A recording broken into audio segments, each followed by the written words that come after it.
Hey guys, welcome back. So the biggest issue with the S22 Ultra is the Snapdragon 8 Gen 1 and Exynos 2200. These CPUs are fine for normal usage, but when it comes to gaming performance, the Snapdragon variant is ahead of the Exynos. Although the 8 Gen 1 is also not very strong in heavy gaming due to the heating issues, now it looks like this single problem will also be removed from Samsung's flagship next year. So I'm gonna be sharing some exclusive details regarding the S23 Ultra CPU, but before that, if you haven't subscribed to this channel, make sure to subscribe to get more daily updates and give a like if you enjoy watching this video. So Qualcomm has recently announced the Snapdragon 8 Plus Gen 1, which looks like a stable and high performance processor and will be used for the Galaxy Z Fold series, which are coming after a few months. And now Ice Universe says that Qualcomm's next powerful chipset is in testing phase, which is looking quite promising. According to him, the Snapdragon 8 Gen 2 is being tested right now and the initial benchmarks are very good.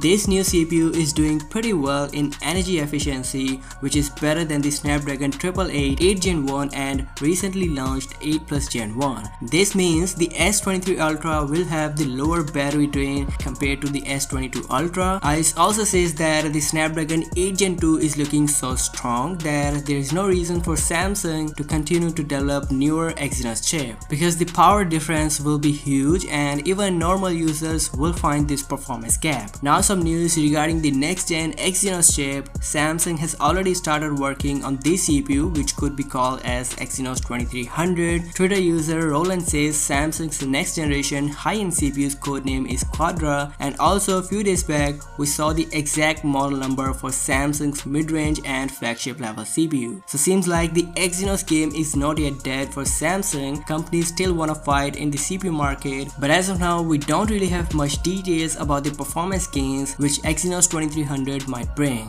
Anyways, you guys let me know what do you feel about this in the comment section. Moving further, few weeks back Samsung announced its latest generation high-speed storage, which is the UFS 4.0. This will help to improve the speed of many devices like tablet, mobile phones, and for some laptops. This new innovation will lead the flagship smartphones to another level. The difference of read and write speeds for both the UFS 3.1 and UFS 4.0 is very huge, and this massive difference is more than double. Now with the combination of UFS 4.0, LPDDR5 RAM and the newest Snapdragon 8 Gen 2 will make the S23 Ultra blazingly fast. So that is it in this video guys. These are the latest updates regarding the S23 Ultra. If you have any questions related to the smartphone, do let me know in the comment section. If you enjoy watching this video, then do give it a thumbs up and subscribe to this channel as well. I'll catch you in the next one. Till then, peace out.